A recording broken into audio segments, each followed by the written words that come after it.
저는 너무도 어린 꼬맹이였던 초등학교 저학년이었을 때 죽고 싶다는 생각을 많이 하며 살았던 때가 있었습니다. 고등학생이 될 때까지 사는 것에 대한 희망이나 목적도 꿈도 없었어요.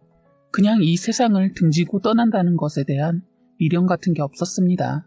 그때 제가 겪고 있는 처지 때문에 세상을 바라보는 시선이 곱지 않았었거든요. 저의 이런 정서는 아무래도 환경 탓이 아니었을까 싶습니다.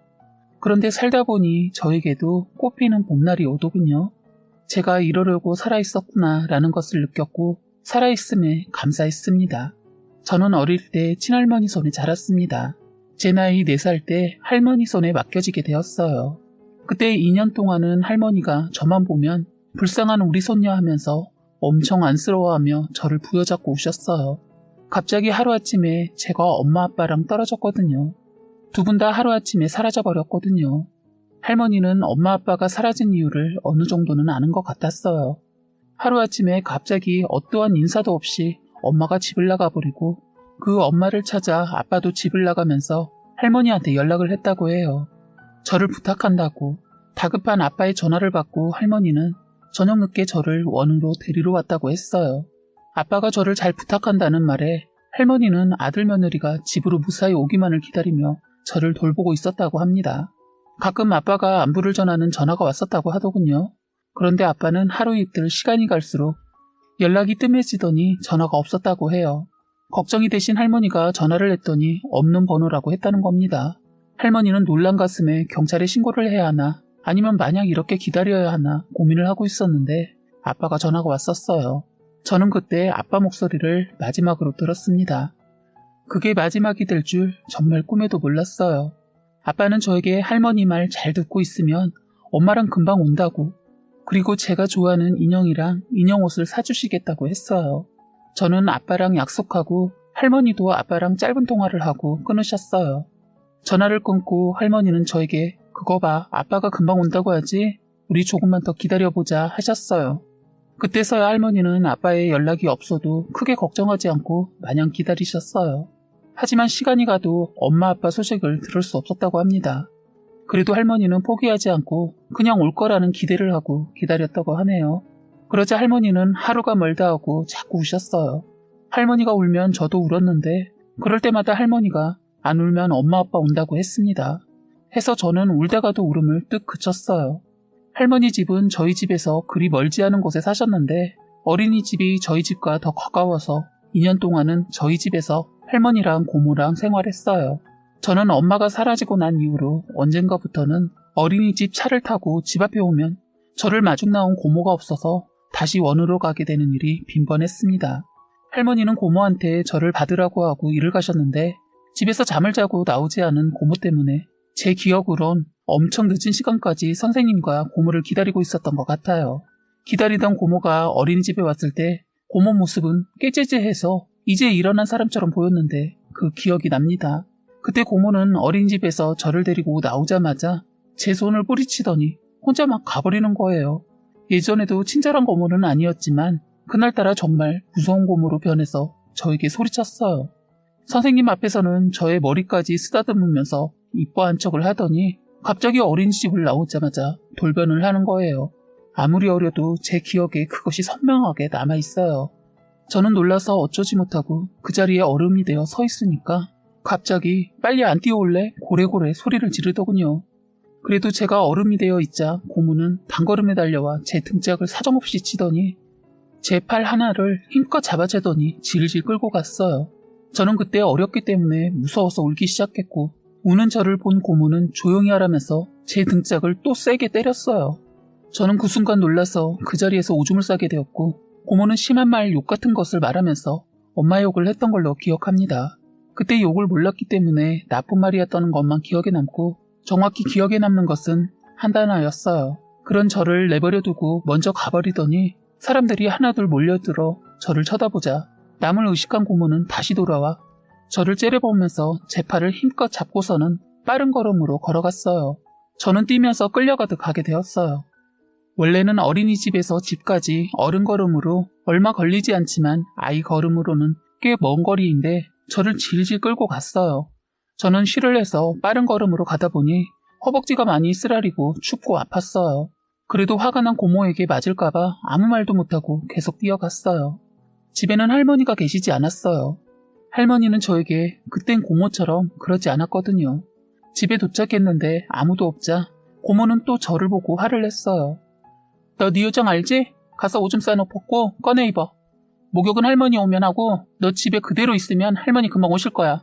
어디 가지 말고 그냥 TV나 보고 있어. 알았지? 고모 급한 일이 있어서 나가야 하니까 식탁에 과자 있는 거 그거 먹고 있어. 말하고 고모는 저희 엄마 욕을 해대기 시작했어요. 아유, 내가 이 나이에 애나 보고 지 새끼를 데리고 나가야지. 왜 두고 나가서 이 고생을 하게 해. 내 새끼도 아닌데. 아유, 짜증나. 투덜대더니 고모는 나가버렸어요. 배가 고픈 저는 옷을 갈아입고 과자를 먹다가 잠이 들었어요. 새벽에 잠결에 할머니 목소리를 듣고 더 깊게 잠이 들었습니다.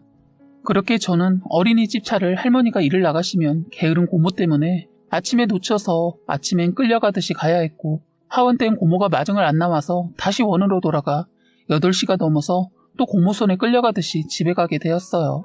고모가 하도 심하게 저를 잡아끄니까 저희를 사람들이 많이 쳐다보면서 저희 어떻게 해? 엄마가 왜 저래? 하면서 손가락질을 했어요.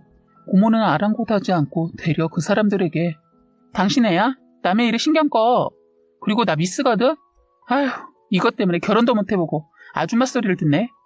하면서 짜증을 엄청 냈어요.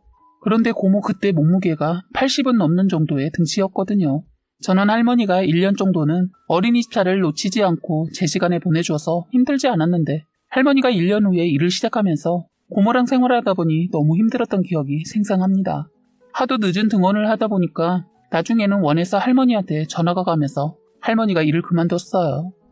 그래서 다시 안정된 등원과 하원을 할 수 있었는데 우리가 살던 집이 전세 계약이 끝나면서 우리 집의 짐을 할머니 집으로 옮기면서 버릴 것은 정리를 하고 할머니 집에 못 들어가는 것은 다른 곳에 맡긴다고 했어요. 할머니 집으로 와도 어린이집을 다닐 수 있었는데 갑자기 할머니가 달라지기 시작했어요. 그러면서 다니던 어린이집도 그만두게 되었고 집에 고모랑 있어야 했습니다.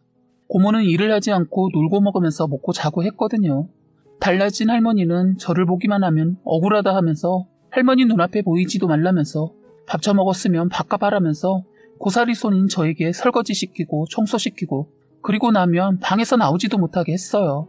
고모도 무서웠는데 할머니까지 무서워져서 저는 방에서 꼼짝하지 않고 있을 수밖에 없었습니다. 저는 어린 나이에 이유도 모른 채 엄청난 구박을 받으면서 성장할 수밖에 없었습니다. 저는 나중에 할머니가 왜 저를 그렇게 미워했는지 7살 되기 전 가을에 알게 되었어요. 제가 가을하면 너무 아프고 찬바람이 불기만 하면 싫은 것은 가을에 엄청나게 할머니에게 맞고 집 밖으로 쫓겨나 문 밖에서 쪼그리고 앉아 할머니가 문을 열어주기만을 기다리며 있어야 했기 때문입니다. 문 밖에서 듣고 있는데 할머니는 통곡을 하면서 자기가 미친년이라고 하면서 억울해서 못 산다고 하시면서 저 짐덩어리를 나한테 맡겨두고 내 아들 잡아먹은 년, 남자의 환장한 년 하면서 우셨어요. 할머니의 고함 소리는 저에게 공포였습니다. 저는 새벽까지 벌벌 떨고 있다가 잠이 잠깐 들었는데 기억이 없습니다. 그런데 다시 눈을 떴을 때는 병원이었어요. 저는 옆집 아저씨 도움으로 살아났어요. 아저씨가 새벽에 집에 들어가다 저를 발견하고 술김에 또 쫓겨났나 보네 했다네요. 워낙 할머니가 평소에도 저를 혼내는 것을 자주 목격한 아저씨는 술김에 애가 이 새벽에 또 쫓겨났나 하고 그냥 지나쳐 집에 들어가려다 다시 돌아보니 애가 쪼그리고 앉아있는 게 아니고 잠든 것 같다 깨우려고 보니 애 상태가 몸이 차갑고 이상했다고 해요. 찬 바닥에 쓰러져 잠이 든 저를 발견하고 놀라셔서 저희 할머니 집 초인종을 눌렀는데 문을 열어주지 않자 아저씨는 대문을 사정없이 내리치면서 이러다 애 죽는다고 했다고 합니다. 술을 먹은 아저씨는 제가 죽은 것 같아서 정신이 번쩍 들었다고 하네요. 아저씨는 저를 안고 집 근처에 있는 종합병원으로 안고 뛰었다고 들었어요. 다행히 저는 위급한 상황을 넘기고 살아나게 되었지요. 그런데 눈을 뜨자마자 할머니가 고모한테 전화하는 할머니의 짜증 섞인 소리를 듣게 되었는데 할머니가 그러더군요. 아휴, 내가 속상해서 저것이 돈 잡아먹는 거머리다. 이것이 대문 밖으로 잠깐 내보냈더니 이것이 저체온이란다. 아이고, 지 엄마 닮아서 빼짝 꼬라서 쏙썩이네. 너 빨리 와서 애 데리고 가. 하더군요. 한참 후에 고모가 왔는데 저를 보자마자 머리를 쥐어박더니 아유, 골칫덩어리 하면서 제 팔을 살짝 꼬집었어요. 저는 고모가 할머니 집에 데려다 주면서 저에게 충격적인 말을 해줘서 왜 할머니가 저를 그토록 미워하는지를 알게 되었습니다. 야, 너 나중에 은혜를 모르면 안 된다. 똑똑히 들어. 너 네 엄마 바람나서 너 버리고 가서 지금 네가 이곳에 있는 것이고 네 아빠는 네 엄마가 죽인 거야. 너 이렇게 키워놨는데 나중에 혹시라도 은혜도 모르고 네 엄마 찾아가면 알지? 그땐 내 손으로 가만 안 둬. 넌 할머니가 시키는 대로 하고 있어. 제발 말썽 부리지 말고. 내가 너 때문에 은근히 내 돈 들어가고 있어. 고모 나가봐야 하니까 집 지키고 있어. 저는 그런 말을 들어도 정말 고모 말에 크게 놀라지 않았던 것 같아요. 왜 그랬는지는 모르겠지만 아빠가 죽었다는 것도 엄마가 아빠를 죽였다는 말도 다 거짓으로 들렸어요. 왜냐면 제가 기억하는 저희 부모님은 제 앞에서 한 번도 싸우는 것을 보여준 적이 없었기 때문입니다. 그냥 제가 힘든 것은 저를 왜 할머니 집에 버렸나였어요. 어린 마음에 배고프고 추운 것이 저는 제일 힘들었어요. 저는 배가 너무 고파서 냉장고를 열어봤는데 반찬이라고는 김치 하나였고 밥솥에는 밥도 없고 할머니가 자주 사용하는 냉장고에는 자물쇠가 달려있었고 베란다에 가까이 있는 방 하나에도 큰 자물쇠가 달려있었어요. 부엌에는 그 흔한 라면 하나 없었어요. 아무리 먹을 것을 눈 씻고 찾아보려고 해도 아무것도 없었습니다. 그래서 집안의 방들을 열어보려고 손잡이를 잡고 돌리는데 할머니 방도 고모 방도 잠겨 있었어요. 그래서 다 문을 열어보려고 했는데 다 잠겨 있고 유일하게 열려있는 것은 옷방 하나 열려 있었어요. 제가 할머니한테 구박을 받으면서 살게 된 방입니다. 제 방이라고 해도 될 것 같네요. 저는 그 방으로 처음 쫓겨났을 때 저는 슬프지 않았어요. 그 방에는 엄마 옷과 아빠 옷 그리고 제가 살던 집에 물건들이 모여져 있는 방이었기 때문에 그 냄새로 잠이 들고 슬플 때 그 냄새로 위로를 받았던 것 같아요. 할머니는 수시로 기분이 바뀌셔서 저를 그곳에 가둬두기도 했어요. 그래도 저는 무섭지 않았어요. 배가 아파 옷에 똥오줌을 싸는 고통 빼고는 참을 수 있었어요. 나중에 옷에 똥을 싸서 죽도록 맞았던 기억도 있네요. 제가 할머니한테 심하게 구박을 받게 된 진실은 할머니는 엄마가 사라진 게 아버지의 과한 집착 때문이라고 생각하셨다고 해요. 아버지가 유독 엄마밖에 몰랐다네요. 제가 초등학교 때 할머니가 고모한테 말하는 것을 들었는데 엄마는 엄청 이뻤다고 해요. 그래서 아빠가 약간의 의처증이 있을 정도로 엄마에게 집착을 했다고 들었어요. 그런 아빠의 행동에 숨이 막힌 엄마는 자꾸 밖으로 돌았고 그럴수록 아빠의 증세는 더 심해졌다고 하더군요. 심증은 가는데 물증이 없었던 아빠는 엄마의 뒤를 몰래 미행하기도 했다고 하더군요. 아빠는 드디어 엄마의 바람 현장을 잡고 여관에서 그 충격을 스스로 다스릴 줄을 모르고 그냥 목숨을 한순간에 끊어버렸다는 거예요. 아버지가 유서를 남겨서 엄마의 바람과 이렇게 극단적인 선택을 하게 된 이유도 그리고 아버지가 엄마 때문에 힘들어했다는 것을 알게 된 거예요. 엄마 바라기였던 아버지였기에 충격이 컸던 것 같습니다. 아빠의 지나친 집착이 엄마 아빠의 불화의 시작이었던 것 같아요. 아빠의 유품인 일기장을 보면서 엄마에 대한 마음이 일편단심이었다는 것을 알았어요. 저도 아버지의 영향을 받아 일기를 매일 쓰게 되었는데 그래서 그런지 지금 이 글을 쓰면서 예전에 제 일기가 도움이 되네요. 할머니는 저만 보면 수시로 니에미가 내 아들 잡아먹었어. 나는 못 산다. 내 아들 아까워서 어쩌냐. 나는 못 산다. 매일 이러셨어요. 그러시면서 저만 보면 나보고 무슨 부귀영화를 누리라고 저것을 두고 가. 저 짐을 어떻게 하라고 두고 가길 두고 가.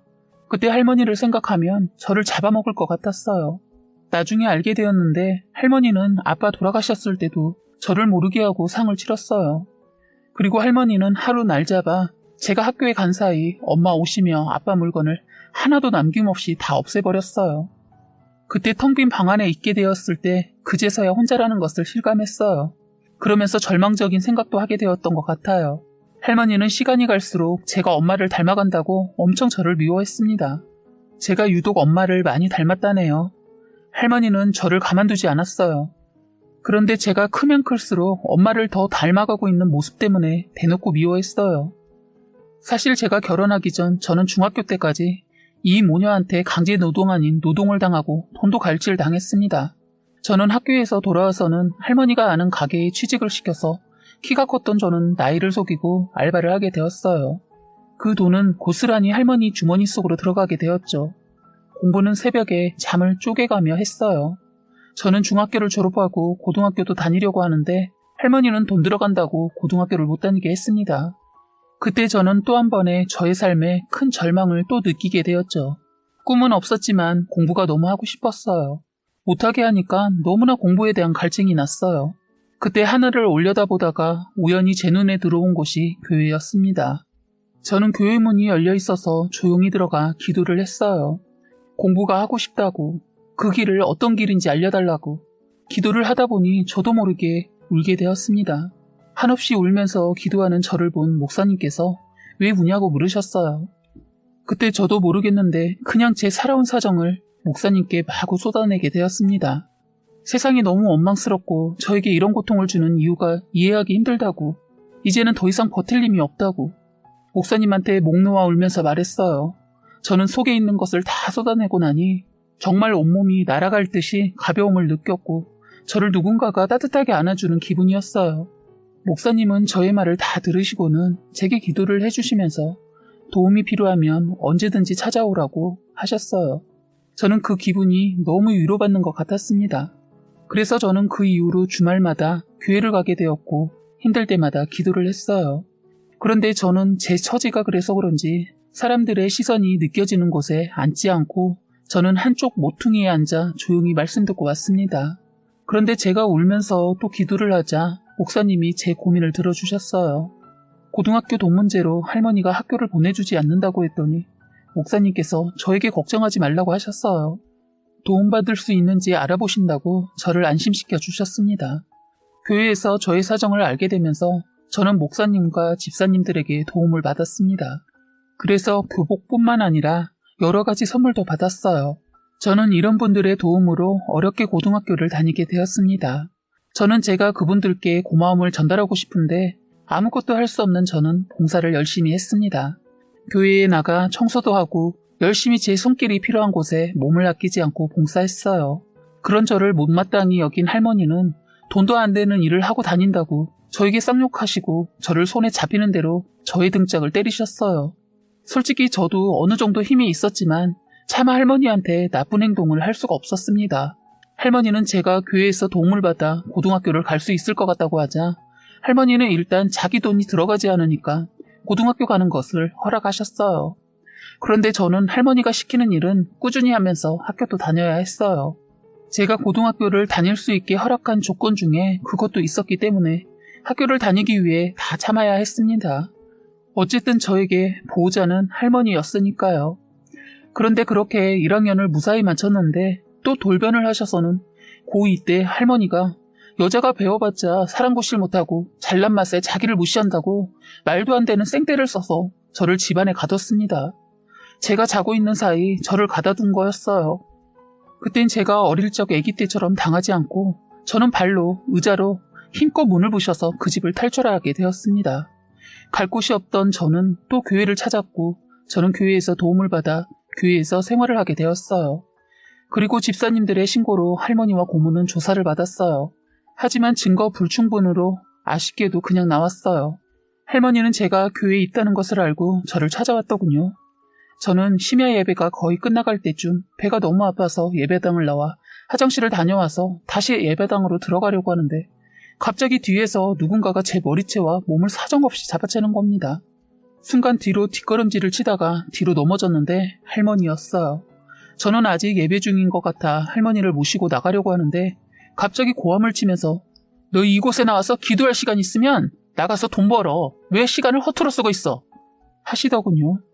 저는 등치가 크신 할머니를 밖으로 끌고 나가려고 하는데 할머니가 워낙 힘도 좋고 등치가 커서 쉽지 않았어요. 안에서 저희 할머니 소리를 듣고 그때 저보다 2살 많은 오빠가 예배 도중에 나왔습니다. 저는 그때만 해도 중고등 예배나 청년 예배에 소속되어 있지 않아서 그 오빠를 잘 알지는 못하고 그냥 안면 정도 있었는데 그 오빠는 제 사정을 다 알고 있는 것 같았어요. 할머니가 제 머리채를 잡고 있는 것을 보자마자 달려와서 할머니를 향해 소녀한테 지금 너무하시는 거 아니세요? 말로 하세요. 여기가 지금 어딘지 알고 행패세요. 했어요.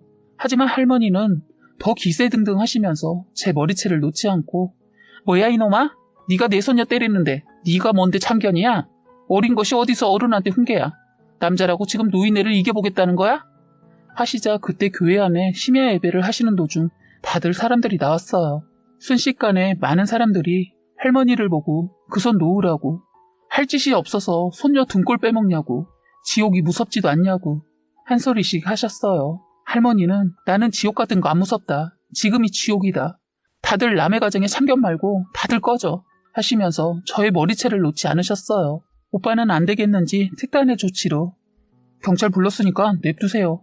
이거 여기서 사고 친 거니까 조사 꾸미고 뭐 어쩌고 하면 감옥에서 좀 힘들 겁니다. 폭행죄가 무섭잖아요. 여기 계신 모든 분들이 증인이니까 참고가 될 거예요. 하자 갑자기 제 머리채를 놓더군요. 그러더니 너 여기 이렇게 다닐 거면 학교도 그만두고 내 집에서 당장 나가. 오늘 내로 안 나가면 아주 네 물건 다 불사질러 버릴 테니까. 하고 나가더군요. 제 짐이라고 할 거라고는 겨울옷 몇 벌과 책이 전부여서 교회분들 도움으로 그날 바로 다 챙겨서 나와버렸어요. 갈 곳이 없는 저는 당분간 교회 안에 있는 숙소에서 지내기로 했습니다. 다행히 교회 건물에는 목사님 사택이 있어서 혼자 있어도 무섭지 않았어요. 저는 매일 새벽 기도를 했고 할머니 집에서 나와 있어서 공부하는 시간이 더 주어져서 공부만 죽어라 했습니다. 그 이후로 할머니를 만나지 않았어요. 할머니도 제가 도움을 받지 않고 있으니까 딱히 괴롭히지 않았는데 가끔 저에게 찾아와 욕을 하고 갔어요. 교회에서는 저를 함부로 하지 못하니까 한 번은 학교로도 찾아왔는데 그때 선생님의 신고로 다행히 저는 보호를 받을 수 있었어요. 그리고 저를 또 보호해주는 사람이 있었는데 바로 그 교회 오빠였습니다. 오빠는 휴학을 하고 있었거든요. 완전 이미지가 교회 오빠인 그 사람은 나중에 저의 남편이 되었습니다. 오빠는 교회를 어릴 적부터 다니고 있었고 저희 동네로 이사 온 지는 한 5년 정도 됐다고 했어요. 집안에 사정이 있어서 저희 쪽으로 이사를 왔다고 하더군요. 사정을 묻는 것은 실례인 것 같아 묻지 않았는데 나중에 남편, 그러니까 시부모님들을 만나게 되면서 이사 오게 된 사연을 듣게 되었네요. 저는 계속 교회에서 생활하는 것이 신경이 쓰여 숙식이 가능한 알바를 알아보고 있던 도중 오빠의 부모님을 교회에서 보게 되었어요. 오빠 엄마의 첫인상은 많이 아픈 사람처럼 보였고 아버지 또한 근심이 가득한 모습이었어요. 오빠의 전도를 받고 교회에 나오셨다고 했어요. 저는 예배 시간에 밖에 어느 정도 정리를 하고 자리에 앉으려고 하는데 오빠 부모님 옆자리밖에 보이지 않더군요. 저는 기도 시간을 맞추어 자리에 들어가려고 뒤에서 기다리다 기도가 시작되자마자 오빠 어머니 자리에 조용히 앉았는데 어머니가 갑자기 울기 시작했어요. 그 모습이 너무 슬퍼 보였고 제 모습이 보였어요. 너무 여리디 여린 몸을 바르르 떠시며 기도를 하는데 안아주고 싶었습니다. 저는 저도 모르게 한 손을 어깨에 감싸주고 한 손은 어머니 손을 잡아주었어요. 저도 모르게 저도 어머니와 함께 울었습니다. 어머니는 한참을 숨죽여 흐느끼셨어요. 어느 정도 흐느낌이 진정되자 저는 어깨를 감싼 손을 내리고 어머니를 감싸준 손을 놓으려고 하는데 갑자기 어머니가 제 손을 꼭 잡더니 놓지 않는 겁니다. 제 손을 꼭 잡고 눈을 감은 채 제 손등을 쓰다듬어 주더군요. 순간 저는 그동안 잊고 지냈던 엄마의 따뜻했던 손이 느껴졌어요. 엄마가 그리웠습니다. 어머니의 손이 너무 따뜻하고 좋아서 나머지 한 손을 저도 모르게 어머니 손 위에 얹어 꼭 잡아드렸어요. 오빠 어머니는 그제서야 진정이 되었는지 눈을 살짝 뜨셨어요. 그러더니 저를 빤히 쳐다보더니 환하게 웃어주셨어요. 저도 모르게 저도 환하게 웃어드렸습니다. 제 눈에는 아무도 보이지 않고 어머니 얼굴만 보였어요. 저희는 서로 눈을 마주하며 눈인사를 했어요. 저는 어머니를 바라보다 앞을 보았는데 앞에서 연주를 담당하고 있던 오빠는 저희를 보고 흐뭇해했어요. 저희는 예배 내내 손을 꼭 잡고 있었습니다. 예배를 마치고 오빠가 저희에게 다가와 저를 부모님께 인사시켰고 어머니는 저를 꼭 안아주면서 고마워요, 고마워 딸 했습니다. 그 말을 듣는데 눈물이 나왔어요. 어릴 때 들어보고 오랜만에 들어본 딸이라는 말이 저의 마음을 흔들어 놨어요. 내색하지 않고 깡으로 버텨온 저는 한순간 다리에 힘이 풀려 순간 비틀거렸습니다. 순간 오빠가 저를 잡아주었고 저는 오빠에게도 묘한 감정을 느꼈고 어머니도 그런 오빠를 보고 웃었어요. 어머니는 그때 아셨던 것 같아요. 오빠가 저에게 마음이 있었다는 것을요. 저만 몰랐던 거죠. 그런 걸 생각할, 아니 그런 기분을 느끼는 것은 저에게 사치였으니까요. 갈 곳도 없어 교회에서 머물고 있는데 연애라는 것은 꿈도 꾸지 못했어요. 그냥 저를 잘 챙겨주고 보호해주는 착한 교회 오빠로만 생각했습니다. 그렇게 저는 오빠 부모님과 만나게 되면서 저는 어느 순간 어머니 옆자리가 제 자리가 되었어요. 어머님이 알아서 제 자리를 맡아주셨어요. 예배 끝나고 식사도 같이 하게 되었습니다. 어머니는 조심스럽게 조금 시간이 지나자 저에 대해 물어보시기 시작했어요. 저는 제 처지가 불쌍은 하나 꿀릴 게 없다고 생각하는 사람이라 당당하게 저는 할머니와의 사정 때문에 교회에서 머물고 있다라고 솔직하게 사실을 말해드렸어요. 그런 모습이 오빠 부모님들은 제가 마음에 든다고 하더군요. 그러면서 시간 되면 나중에 밖에서 만나 밥 한 번 먹자고 하더군요. 그래서 오빠 부모님과 며칠 후 같이 저녁을 먹게 되었어요. 오빠 부모님은 제가 엄청 좋아하는 일식집에서 저를 초대해 주셨어요. 저희 부모님이 그렇게 되면서 그 이후로 딱 3번 먹어봤거든요. 제가 어릴 때 워낙 좋아해서 엄마가 많이 사주셨는데 그 이후로 교회분들이 사주셔서 먹어봤네요. 저는 마른 거에 비해 먹성이 좋아서 오빠 부모님이 너무 좋아하셨어요. 잘 먹어서 이쁘다고 하더군요. 못 먹고 자라서 먹는 것에 식감이 있어요. 부끄럽지만 저도 쉴 새 없이 먹었어요. 맛있게 식사를 마치고 나자 어머님이 조심스럽게 저에게 혹시 오빠 집에서 같이 지내면 안 되냐고 묻는 거예요. 많이 당황했지만 저는 그 제안에 이런 거 저런 거 따질 형편이 안 되어서 염치 무릅쓰고 할 수만 있다면 같이 지내고 싶다고 했어요. 제 말을 듣고 어머님은 너무 환하게 웃으시면서 좋아하시고 아버님도 엄청 기뻐하셨어요. 그러면서 나중에 얘기를 할까 하다 지금 말해준다고 하시면서 가정사를 말해주셨어요. 오빠 이후로 누나가 하나 있었는데 직장 들어가서 잘 다니다 갑자기 아프다고 해서 병원 갔더니 급성 백혈병이라는 판정을 받았다고 해요. 오빠 누나는 그렇게 준비도 없이 가족 곁을 떠났다고 해요. 그래서 누나와 추억이 없는 다른 동네로 이사를 왔다고 했어요. 워낙 가족들끼리 사이가 돈독해서 예전 동네에서 살 수가 없었다고 합니다. 오빠 부모님들은 결혼해서 자녀가 성인이 될 때까지 함께한 그곳에서는 가족들 추억이 존재하는 동네라 도저히 못 살고 이사를 했다고 했어요. 그리고 어머니는 이사 오고도 몸을 추스리지 못하고 꽤 오랫동안 누워 계시다가 겨우 밖을 나오신 곳이 교회였다고 합니다. 그런데 그날 저의 손길이 어머니 손에 닿았을 때 너무 따스하고 위로받은 느낌이었으며 마치 딸의 손을 잡고 있는 것 같았다고 해요. 그래서 그날 그렇게 오열을 했던 거라네요. 다신 제 손을 놓고 싶지 않았다고 합니다. 저는 가족을 선물 받은 것 같았어요.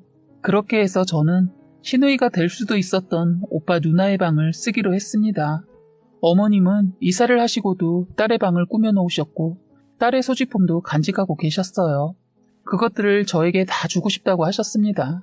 남들은 어떻게 생각할지 모르겠지만 저는 너무 좋았어요.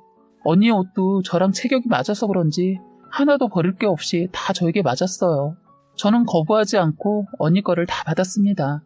그렇게 저는 교회에서 살던 짐을 챙겨 오빠 집으로 들어가게 되었어요. 저는 오빠 집에서 제가 받은 만큼 저도 노력했어요. 그러니까 지금의 시어머니는 제가 학교에서 오기 전 집안일도 제가 손이 가지 않게 다 해놓으시고 맛있는 음식도 해주셨어요. 정말 모녀처럼 시장도 같이 다니게 되었습니다. 저는 하루하루 시부모님의 사랑을 받으면서 살고 있었습니다. 그런데 이런 행복에 자꾸 구정물을 퍼붓는 사람들이 있었는데 바로 할머니와 고모였어요. 시장에서 한동안 못 보고 지낸 할머니와 고모를 만나게 된 거예요. 제가 어머니 팔짱을 끼고 다니는 것을 본 할머니는 시장 바닥이 떠나가도록 소리를 질렀어요. 너 지금 나이가 몇인데 동거를 하고 지랄이냐고. 신세 망칠 일 있냐고. 그 씨가 어디 가겠냐고 하면서 저에게 막말을 퍼부었습니다. 어머니는 그 말을 듣고 있다 한 소리 하셨어요. 소녀를 책임지기 싫어서 버렸으면 그만이지. 이제 와서 뭔 상관이야? 이제 남이면서 동거를 하든 결혼을 하든 왜 참견이야? 하셨어요. 어머님이 원래 순하신데 제 일에는 두 팔 걷어 저를 절대적으로 보호해 주셨어요. 그런데 워낙 천성이 착하신 분이라 그런지 어머님 손은 저만 느낄 정도로 벌벌 떨고 있었어요. 어머니는 남들과 한 번도 싸워본 적이 없다던 분이셨다는데 저를 위해 저희 할머니와 싸우셨어요. 어머니는 저에게 할머니 얘기를 익히 들어서 슬슬 화가 치솟았는지 온몸이 벌겋게 타올랐어요. 정말 종이를 가져다 대면 불이 붙어버릴 것 같았어요. 시장 안에는 할머니와 고모 목소리보다 저희 어머니 목소리가 더 컸어요. 저를 위해 남의 이목도 무시하고 저만을 위해 싸워주시는 어머니께 너무 감사했어요. 제가 보호받고 사랑받고 있다는 걸 느꼈어요. 어머니는 할머니에게 할머니, 이제 두 번 다시 우리 애한테 시비도 아는 체도 하지 마세요. 제가 얘 부모이자 시부모입니다. 하셨어요. 저는 순간 놀랐습니다. 어머님은 저를 며느리로 생각하고 계셨던 거예요. 그 말을 듣고 있던 고모가 야, 넌 왜 모르는 아줌마가 핏줄보다 더 진하냐? 이것이 거둬줬다니 은혜를 모르네? 무슨 일만 있으면 저에게 자꾸 돈을 요구하고 은혜 두둔하면서 검은 짐승을 거두는 게 아닌데 남 좋은 일 시켰다고 하면서 고모는 저에게 찾아와 저를 괴롭혔어요. 이런 사실을 안 시어머니가 이봐요, 고모라는 분 내가 듣자하니 우리 애를 어릴 적부터 꺼덕하면 때렸다면서 어디 힘없는 어린 것한테 강한 척을 해? 깡패야? 저러니까 나이 처먹도록 시집도 못 가고 어린 족과 등골 빼먹으면서 이제는 나이 드신 어머니 등골 빼먹지? 나이를 먹었으면 정신 차려 하셨어요. 어머님은 몸은 바들바들 떨었지만 한마디 떨림도 없이 또박또박 말하셨어요. 시장 안의 사람들은 익히 저희 집 사정을 알고 있었기 때문에 한 소리씩 했어요. 아이고 속 시원해. 저 노인네 아무도 못 당했는데 임자 만났네.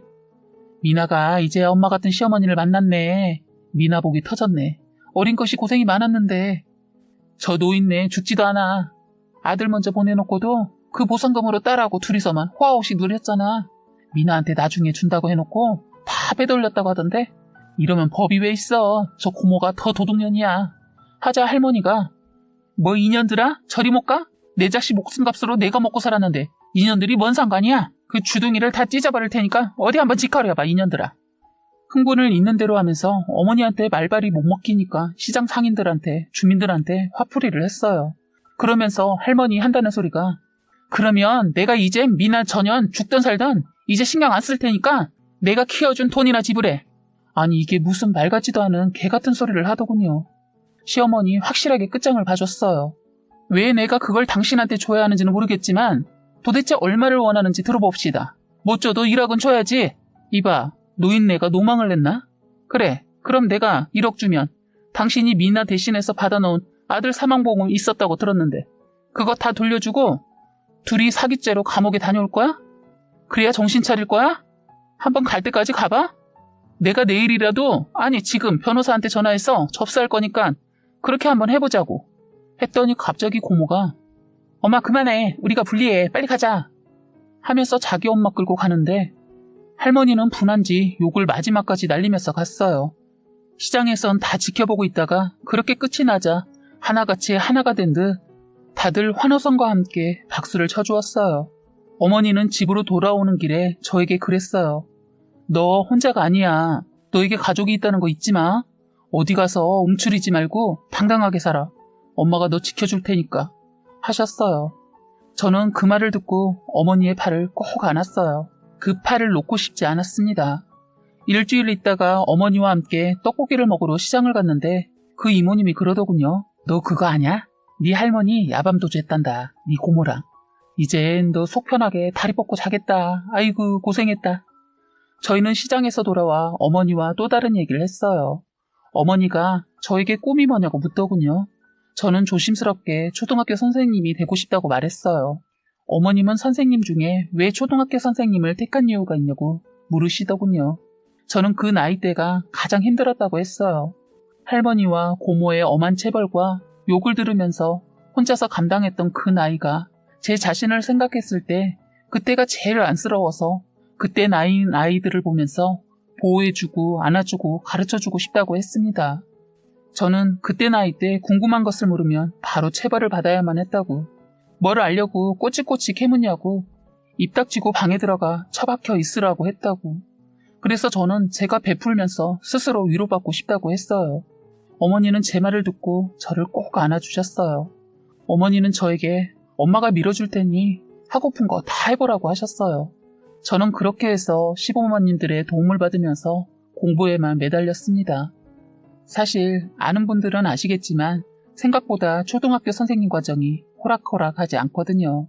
저는 오빠 부모님을 만나면서 생긴 꿈을 포기하지 않고 쉽지 않은 길을 택해 선생님이 되었습니다. 오빠랑 저랑은 교회에서도 거의 붙어 다니면서 서로의 호감을 눈치채고 고등학교 졸업을 하자마자 사귀게 되었어요.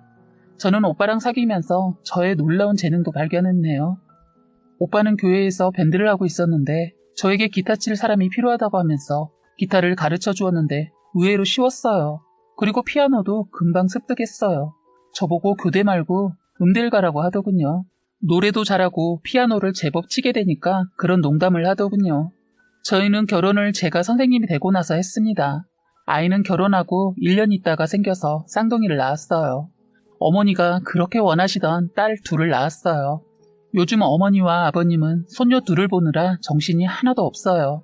저에 대한 사랑을 나눠서 아이들에게 주느라 어머님 엄청 바쁘세요. 저는 어린 나이의 상처를 다 보상이라도 받듯이 저에게도 꽃피는 봄날이 오더군요.